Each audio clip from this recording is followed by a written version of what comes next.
Hello, everyone, and welcome to Currency Exchange, a NatWest podcast series all about foreign exchange markets. I'm Brian Daingerfield. I co-head G10 FX Strategy here at NatWest, and I'll be your host today. We're going to focus again on major FX markets this week because, last week we talked quite a bit about expectations for a big week of central banks.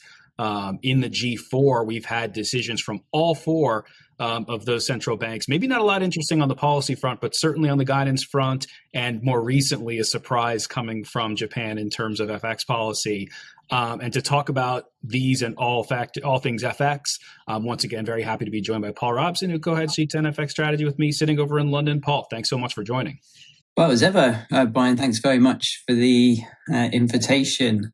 Central banks definitely in focus, but there's also some broader themes, aren't there, in terms of currency valuations becoming a little bit stretched, obviously the Middle East as well. So lots to digest this week. Very much looking forward to our weekly discussion. Yeah, and it feels like all of these decisions are being made under the umbrella of U.S.-Iran war and the uncertainty with them. It certainly feels like this week oil prices have moved up towards the highs and in some cases breaching the highs. It certainly seems like the market is starting to maybe look at this, the sort of the lagged process of resuming peace talks and maybe taking a bit more of maybe a more pessimistic view, at least in more recently. And I think that's certainly feeding into the way central banks have to deal with this because now, a lot of central banks made their decision this week with oil prices kind of flirting with the post-war highs. I do want to start in the UK, Paul, because that decision is fresh on mind as we record this on April 30th. Paul, what did the Bank of England do and how is that impacting your views on sterling here? Yeah, just before I get to the decision itself, I think you described it very well there. Is this overhang of uncertainty, and it feels like global central banks as a whole are just trying to hold off as long as possible before making a decision because like us and the rest of the market, it's hard to have a view on how long the conflict in the Middle East continues and importantly the severity, and then clearly the impact on inflation, but then second round effects and then on growth as well. So, like you say, lots of uncertainty that we need to find our way through. For the Bank of England, it was very much the same. I don't think there was a lot new, certainly in the decision, the vote count and the minutes and the scenario analysis that we didn't already know. I think there was something in it for everyone, whether you're a slightly more sort of dovish view or a slightly more hawkish view. Data dependency, I think, sort of stood out over the next a bit longer than that, over the next 6 weeks into the June meeting to see whether we can see any signs of second round effects. And of course, it's central banks are reacting to those risks of second round effects and inflation expectations moving. And for the currency, I think it's relatively balanced because there wasn't a big surprise, although as we come to record this, sterling's a little bit stronger on the day, but not meaningfully so. In terms of the vote count, it was 8-1 in favour of unchanged rates. The chief economist voted for a hike. I guess he's thinking about a stitch in time saves 9. This idea that if you go early, you end up not having to tighten aggressively. He's a known hawk, so it wasn't a big surprise. The Bank of England set out again its guidance through 3 scenarios, A, B, C. The first one being not a severe impact on the economy. Oil prices come down in line with the futures curve. B is a sort of slightly more sort of hawkish outlook. You get second round effects that the central bank has to react to. And on their projections, you get 25, 50 basis points of tightening in line with our view. C is something a bit more aggressive, but we're quite a long way for that. So interest rates continue to be mildly supported, but we do get this very strange disconnect within front-end pricing and the views we think of investors. Investors seem, well, the pricing seems to be very much behind. We get a rate hike in June and 3 rate hikes maybe in total by the end of the year. Whereas whenever we talk to anyone, they don't seem to be of that view. And so it'd be interesting to see whether that actually adjusts, and maybe as that adjusts, maybe that it sort of leans against sterling. For sterling, though, I think the key takeaway for people here is sterling's continued resilience. And this is something that you and I have spoken about for the last few weeks. The energy price shock in the Middle East does play to many of the vulnerabilities of the UK, whether it's net energy importer position, fiscal policy, political risks, weak growth. So I continue to be focused on underlying capital flows into the UK, whether they're coming from the Middle East, coming from the US. They're obviously very hard to pin down, but if you discount everything else and the currency stays strong, so maybe sterling has been supportive. So no real change for monetary policy. We'll be watching that June meeting very carefully and the run up into it and guidance and how that shifts. Yeah, I think that's super interesting, that point you made about how, when we talk to investors, and this is true, and I mentioned this as, I don't talk to investors all that much about Bank of England expectations, but we talk about this with a lot of central banks, that the way market pricing has evolved feels like it's very out of touch with when we talk to investors who, for the most part, believe that those hawkish adjustments are overdone. But, market pricing is market pricing. There's only so much you can lean against that with voice. At the end of the day, money talks, right? So I find that super interesting, just because that's something I think we're dealing with across markets. And, in the FX world, relative interest rates, those differentials in interest rates, they make a big deal in terms of how they feed into our models and how they're often really important drivers of FX. And so, even if everyone in the market thinks that the ECB, the BOE, the Fed are priced too hawkishly, the fact that those have all shifted in tandem is still telling you something. And, because it's been, in some cases, maybe a more parallel move, it's probably contributed to this sort of lack of real directional momentum in FX. That's really been a big feature of the last weeks, is that we just haven't had the same volatility in currency markets that we've had in these big changes in front end rate pricing, really across jurisdictions. So want to pull back to the ECB a little bit, because I think we're in a very similar boat with the European Central Bank. They also held their decision today. How are you feeling about the ECB now, and how it's maybe feeding into the euro, as we're thinking about maybe some of the same themes around, are they setting up for a rate hike, or are they just trying to buy time, essentially? Yes, the ECB decision today was very similar to the various moving parts of the Bank of England. I think if you just swapped out ECB from Bank of England, I think the components were very, very similar, sort of wait and see. They did suggest they were moving away from their baseline a little bit. They considered a rate hike, but it was unanimously rejected, and keeping rates on hold. And like all central banks, they just have this balancing act, don't they? They understand that energy price shock hits growth negatively, but pushes up inflation, and ultimately it's growth that wins out. Unemployment rises, wage growth ultimately comes down if there's no second round effects, and therefore you don't have to react as well.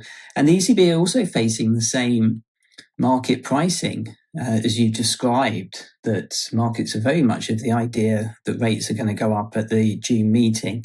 It feels like the ECB did quite a good job of just pushing back a little bit, but they also said that they would get information over the next 6 weeks which would inform on that decision. And one of the things that we had this week is actually a sharp move up in consumer inflation expectations. Now, consumer inflation expectations isn't a great guide of sort of companies' inflation expectations. That's the key point. But if inflation expectations start to rise, then that will be something that the ECB will have to head off. In terms of the euro, one of the things that I find absolutely remarkable through the Middle East conflict is the fact that our models for euro dollar that have relative interest rates as their key drivers have remained remarkably stable. There's no sort of re-estimation needed or moving the timeframes, and we haven't changed the models for a very long time now. And it just describes movements in euro dollar very well. And those three drivers that we've mentioned lots and lots of times before is short-end rates, as you quite rightly pointed out, Brian. We also have European government bond spreads between Germany and some other countries. That's a sort of gauge of political risks and growth risks. And then we also have the steepness of the European bond curve relative to the US. And if you put all those into the mix, it suggests that euro dollar is pretty fair at current levels. There's no real misalignment, and those are the things that move the short-term valuation. So until the rate outlook, either in Europe or in the US, changes significantly, I think the pressure is just for euro dollar to drift higher, but a sharp move higher doesn't look on the cards now. I did mention the policy outlook in the US there in terms of relative rates, and you also referenced it yourself. Also, we had the Fed decision this week, lots of focus on power. I think you mentioned in the weekly about the focus on the new and the old, and we also had some changes elsewhere. I was just wondering how you thought about the Fed this week and any change of view on the dollar. Yeah, for sure, Paul. Before I do, I just cannot help but tell you, as I was listening to you discuss the ECB, the first one is really just to echo what you said around the moves in Eurodollar being, number one, sort of in line with where fundamental factors are really telling you it should be. But number two, just so much smaller than it was in 2022. And I think that reflects, in part, the US just being in a fundamentally very different position where clearly relative growth expectations have shifted, but we just don't have an outlook where relative rates have pushed very dramatically in the dollar's favor. That's just so much different than 2022, and I think is emblematic of the dollar's different position in this energy shock relative to where we were during the onset of Russia-Ukraine. The other one, as we were discussing the ECB, I've been on the road for the last few weeks visiting with accounts, and a name I have heard, I believe it was 3 times from 3 separate accounts, was Jean-Claude Trichet.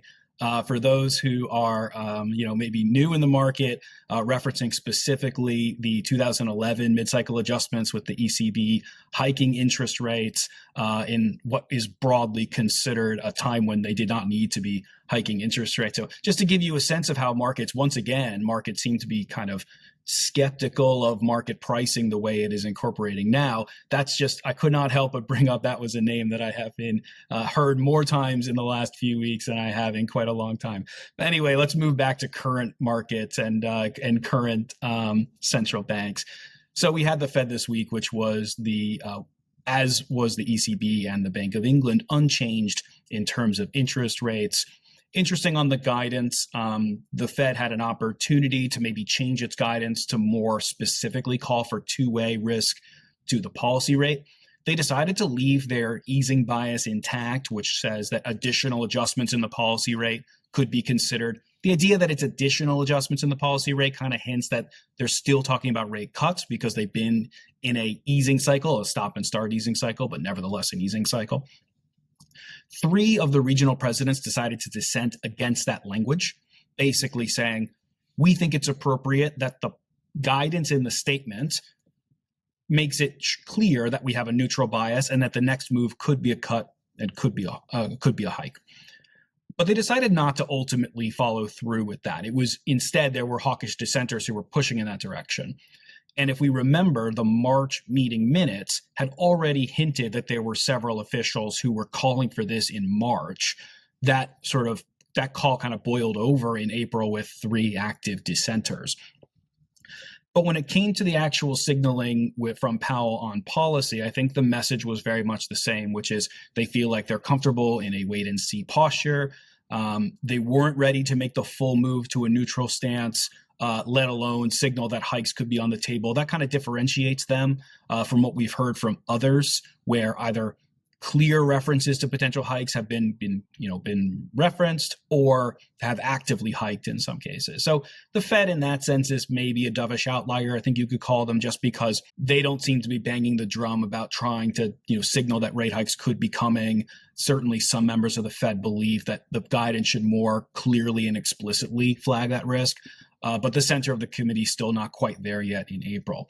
Maybe the bigger deal was questions around Fed independence, Powell's future role, because this was his last press conference as chair of the FOMC. By my informal count, I counted 22 questions during the press conference about things related to Powell's tenure, things like Fed independence, his future, questions around future frameworks, how the Fed might handle communication under new leadership.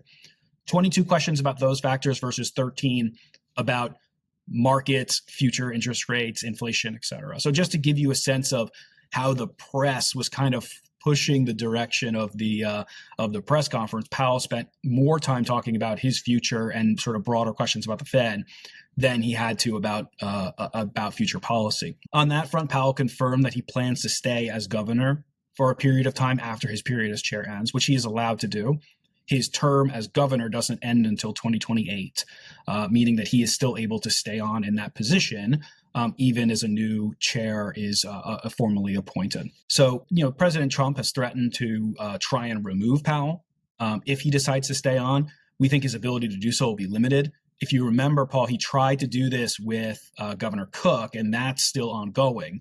The president attempted to get effectively an emergency removal of Governor Cook while the charges against her are formally litigated in court. And the Supreme Court struck that down. They said, we're not just going to remove Cook just on the basis of these charges, we're going to let the legal process play out. So I think it would end up being a very similar case with Powell, that even if they tried to remove him for cause, they would be limited in their ability to do so. And we have a very recent precedent from the Supreme Court basically making the same decision on Governor Cook. But with Powell staying at the board, that complicates the math for a quick and decisive pivot to a more dovish stance under Warsh, simply because Warsh would now have to take the only open position, which is currently held by Governor Myron, who was a dovish dissenter in favor of 25 basis points at this meeting and was the only dovish dissenter and is clearly by far the most dovish voice on the committee. So you're effectively flipping one for one. So what does this all mean for the dollar? Really, there's two things standing out to me. Number one is that Powell staying on the committee makes it more difficult, as I mentioned, for that decisive dovish pivot in under Warsh when he takes over, which we assume will be on time in mid-May, now that the big DOJ roadblock has been overcome. And the second one is that the Fed is just, not giving that same clear hawkish pivot and that clear warning around interest rate hike guidance that we're getting from some other central banks. And so I still think there's a kernel of underlying dovishness from the Fed relative to the much more overt hawkish signaling that we've been getting from some of the Fed's peers. Yeah, that's all very clear as normal. Certainly the policy outlook in the US looks like it's still got a few more chapters to write for 2026. Also, we had another central bank meeting this week, the Bank of Japan. But interesting to see that we had some really quite sharp moves in the yen today.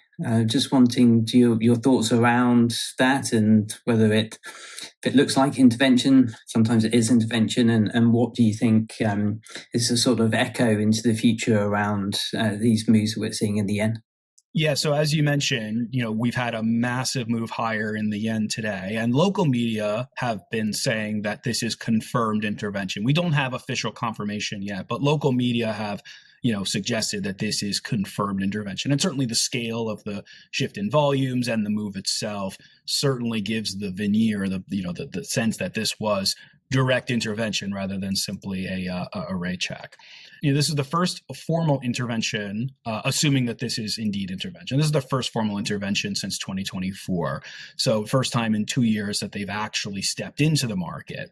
But this is not the first time that the intervention activity has happened on the heels of dual decisions by the Federal Reserve and the Bank of Japan, with the Federal Reserve maybe tilting a little bit more hawkish, while the Bank of Japan, once again, is sort of interpreted in a more dovish way. And so the Bank of Japan earlier this week, media sources going into the decision were clearly leaning in the direction of trying to pre-signal the market that they would not hike the policy rate, and they ultimately decided to hold the policy rate steady. And I think the big question for markets was, we knew for a while that the Bank of Japan, the internal factors, things like higher inflation, pressure from wage growth, structural shortages, a lot of the pieces we think had been falling into place for the Bank of Japan to make this move. As with a lot of central banks, the start of the US-Iran war created a massive source of uncertainty that pushed them into a more wait-and-see stance. So the Bank of Japan, just like everyone else, is forced to deal with this massive dose of uncertainty that's kind of sidelined them. In the Bank of Japan's case, one of the things I think the market has been for a while looking for is for the Bank of Japan to start sounding, talking, and acting a lot more hawkish, because specifically around concerns around imported inflation and its impact on the currency. One of the things that we were watching within both the press conference and from prior speeches is the Bank of Japan is certainly maybe signaling that they're more worried about secondhand impacts from inflation. And they also believe that imported inflation, whether it be from currency or from higher oil prices, may be more likely to be passed through to consumers in this current backdrop where inflation is higher and corporates are maybe more confident to pass those costs through, versus the prior period of deflation where the risk of higher inflation being passed through during that period of a long period of deflation seemed very, very low. And so the Bank of Japan, I think, said all the right things when they delivered their pause, when they continued to pause at the April meeting. There was some question over whether or not they could realistically signal to the market that even though they decided not to hike this time, that they were still on pace to hike again. And I think they met that bar. There were a couple of different sources of hawkish signaling, some subtle changes in the guidance, as mentioned, continued references to the possibility of higher inflation risks. But they, like every other central bank, is staring down the barrel of significant growth risks from higher energy prices. And for Japan, unlike the other central banks we've been speaking about, much more direct supply implications from blockage of Strait of Hormuz, because so much of their seaborne energy comes specifically from the region of the world that is currently blockaded. So we take this and we say, one of the things that I myself was asking in our writings before the BOJ was, can this central bank effectively execute a hawkish hold? Because this would be, once again, the Bank of Japan opting for patience at a moment when a lot of the factors that we think they've been looking for to hike have been satisfied. And the Bank of Japan effectively saying, we are not prioritizing the currency, strengthening the currency, we're prioritizing other factors. So you certainly sympathize with the uncertainty there. But this is another meeting where the Bank of Japan had an opportunity to be even more hawkish, to deliver something to specifically prevent the currency from further weakness, and opted not to. And so I think that's ultimately one of the reasons why we saw the yen come under renewed pressure in the middle of the week, so much so that it looks like authorities have formally intervened there. So a couple of thoughts on intervention in general. If you go back into the vault and listen to some of our podcasts way back in the day when we last had interventions, the big one is that FX interventions aren't really effective when it comes to changing the fundamental outlook. And the fundamental outlook for yen, I think, still is littered with challenges, not least of which the Bank of Japan still has incredibly low interest rates. Real interest rates are deeply negative. Relative interest rates still broadly favor its peers outside of Japan. And so the carry situation, I think, is still deeply negative. That Japan, relative to its other peers in major economies, is among the more exposed, as mentioned, to specifically lost supplies from the Strait of Hormuz. And so weakness in the yen because of the move in energy prices, I don't think can be described as out of line with fundamentals. Certainly, Japanese officials may disagree. But I think the market's assessment of relative growth is that, say, compared to the United States, that Japan is much more exposed, not just from higher energy prices, but from active lost supply, and the risk of lost supply may be compounding the longer this crisis goes on. There's also fiscal policy to consider. Takaichi won in a mandate election in February with the express goal of pursuing a high-pressure economy. More recently, she's sort of signaled to the market that she kind of wants to win the market's approval, essentially win their trust by being fiscally responsible, by pledging fiscal responsibility. But there were certainly periods earlier in, sort of late last year and into early this year where the market was very concerned that she would pursue a high pressure economy that would put downward pressure on the yen. And I think about the sources of pressure in fiscal policy. I see higher energy prices and concerns around affordability coming back into the picture for Japanese citizens. I see pressure for higher military spending because of what's going on in the Middle East and the pressure from the president in the US. And you layer that all on top of a campaign pledge to reduce consumption taxes on food and beverages. And I just wonder if the market has heard this pledge of, fiscal prudence and is maybe wondering if the cracks in that are going to have to start to show as we move into the summer when some of these programs are going to maybe start to get rolled out. And so intervention, I think, is not particularly effective in actually changing those fundamentals. And so what would it take for the yen to have maybe a more durable move higher, I think, one that doesn't require intervention? Number one would be, I think, what we're all hoping for, which is a resolution of the U.S.-Iran war that allows for a resumption of energy supplies first and foremost. The longer that takes, the more difficult it becomes to construct that positive picture. A second one would be the Bank of Japan taking on that more hawkish approach, reducing those interest rate differentials by actively hiking interest rates, which is something that they have shown a preference to continue to slow play. And so it's hard to envision intervention being effective outside of the initial moves. Maybe the bigger risk in terms of effectiveness would be how often is the Bank of Japan and MOF in the market? We've seen in the past that they've really taken one-off moves and then allowed the market to effectively normalize. We are under new leadership in Japan. They could be considering whether or not it's appropriate to take more persistent moves in FX intervention. But again, I don't think interventions change that fundamental picture, which continues to show a lot of challenges, I think, for the yen. So I think we've covered quite a bit on the pod today, Paul, so maybe we will close it there. Thanks so much for joining, and to our listeners, thanks very much for listening. If you enjoyed the podcast today, please consider giving it a like and also subscribing so you can get our latest content the moment it's released. Thanks very much.